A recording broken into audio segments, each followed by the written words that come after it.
पास बने ममता निवास से, जहां प्रिया लाल जोड़े में ममता के घर उसकी बहू बनकर आती है। आओ आओ बहू, घर को अपने पैरों से पवित्र करो। ममता घर की दहलीज पार कर ही रही होती है कि अचानक एक बहुत गंदी सी बास पूरे घर में फैल जाती है।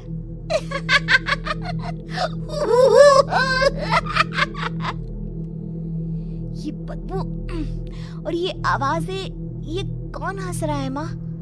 अब ये पड़ोसी ना हमारे थोड़े अलग से है। कहाँ हम शाकाहारी और ये मांस मच्छी खाने वाले। छोड़, तू ध्यान मत दे और गृह प्रवेश कर। और हाँ बहू, अपनी सास की एक बात हमेशा याद रखना, इन पड़ोसियों से तो कभी बात नहीं करेगी। अच्छे लोग नहीं है ये। अपनी सास की ये बात मानेगी ना बेटा? हाँ माँ, जो आपकी मर्जी, मैं उनसे बात नहीं करूंगी। अगले दिन प्रिया अपनी पहली रसोई बनाने रसोई घर में जाती है। ये छोकी बात तो नाक में जा रही है। एक काम करती हूँ, खिड़की खोल देती हूँ। प्रिया खिड़की खोलने जाती है। इतने जाले, लगता है इस खिड़की को कभी खोला ही नहीं गया। पर ऐसा क्यों? ओह, नॉन वेज की स्मेल आती होगी ना। 2 मिनट के लिए खोल लेती हूँ, फिर बंद कर दूंगी। प्रिया खिड़की खोलती है। खिड़की खोलते ही उसकी नजर सामने वाले घर की खिड़की पर पड़ती है, जहाँ एक लड़की खड़ी होती है। हाथों में मेहंदी, लाल रंग की साड़ी, बिल्कुल सजी धजी, मानो प्रिया की तरह ही वो भी नई नवेली बहू हो। वो प्रिया को देखकर मुस्कुराती है। हे भगवान, माँ ने तो इनसे बात करने को मना किया था। प्रिया फौरन ही खिड़की बंद कर देती है और तवे पर चढ़े रोटी की ओर देखने लगती है, पर वहाँ रोटी न होकर मछली पड़ी होती है।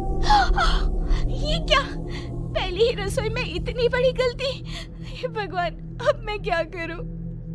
प्रिया बहुत डर जाती है और फौरन रसोई की सफाई करने और फिर सभी के लिए खाना बनाने लग जाती है। जब वो सबको खाना परोसती है, सब तो ठीक है, मैं बेकार में चिंता कर रही थी।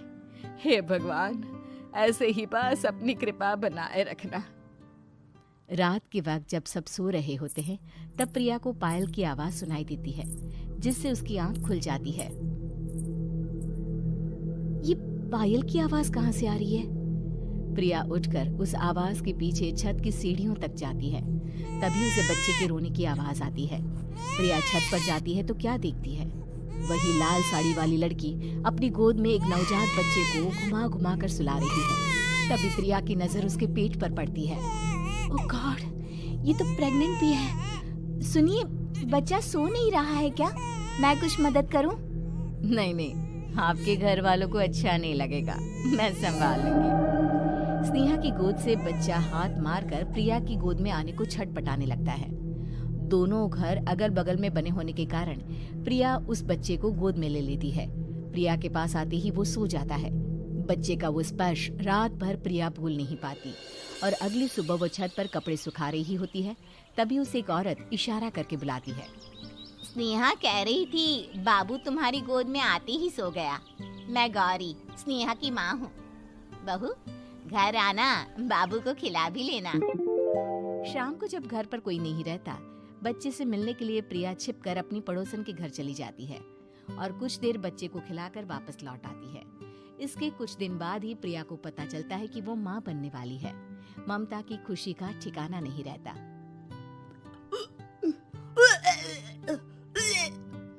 माँ जी, पता नहीं क्यों उल्टी आ रही है। प्रिया भागती हुई वॉशरूम में जाती है तो हरे और लाल रंग की उल्टी करती है। उस उल्टी में से कीड़े निकलते हैं।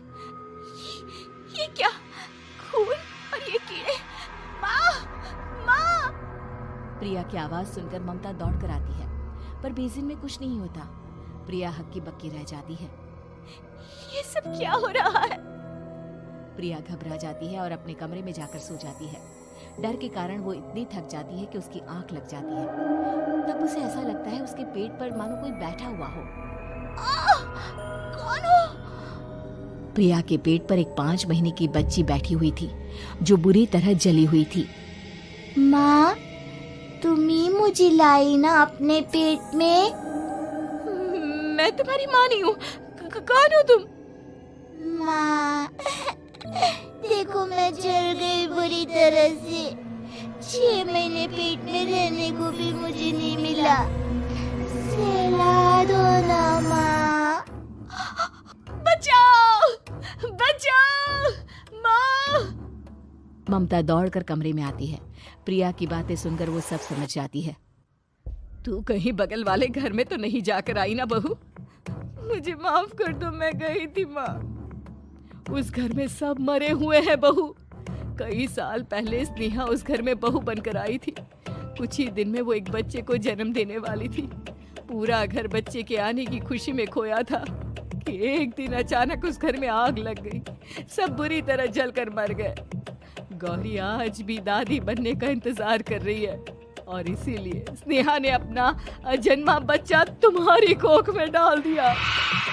ममता ये कह रही होती है कि पीछे से उसके पैरों को एक बच्चा पकड़ लेता है।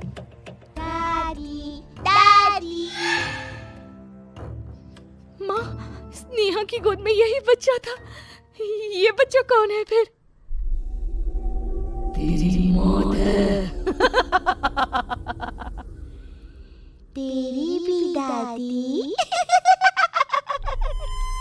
जिस चीज का ममता को डर था वही हो गया। ममता निवास के ऊपर मौत ने चादर बिछा दी थी। प्रिया का पेट ऐसे बढ़ जाता है मानो 9 महीने का हो। 2 हाथ उसके पेट से बाहर निकलते हैं। बहू, संतोष को फोन कर, किसी पंडित जी को बुला बहू। प्रिया का पति भागता हुआ घर आता है। ये तो होना ही था माँ। तेरा पाप तेरे सामने आ गया तो तू सह नहीं पा रही है। स्नेहा घर में आग लगी नहीं थी, माँ ने लगाई थी, प्रॉपर्टी की लालच में। और वो बच्चा मेरी पहली पत्नी का बच्चा है, मेरा बेटा, जो कि उस आग की चपेट का शिकार हो गया था। मैंने तुमसे ये सब माँ के कहने पर छुपाया था। मुझे माफ कर दो प्रिया। तुम अगर चाहो तो यहाँ से जा सकती हो। मैं तुम्हें किसी भी बंधन में रखना नहीं चाहता। मेरी शादी हुई है आपसे, मैं आपको छोड़ नहीं सकती, पर उससे पहले हमें स्नेहा, उसकी माँ और बच्चे की आत्मा की शांति करवानी होगी। संतोष और ममता गौरी के घर जाते हैं। अंदर सब कुछ जला हुआ होता है। जमीन पर जली हुई लाशें बिखरी हुई थी। ममता रो रो कर अपने करने की माफी गौरी से मांगती है। प्रिया स्नेहा के घर वालों का अंतिम संस्कार करवा देती है और ममता निवास फिर से आत्माओं के साए से मुक्त हो जाता है।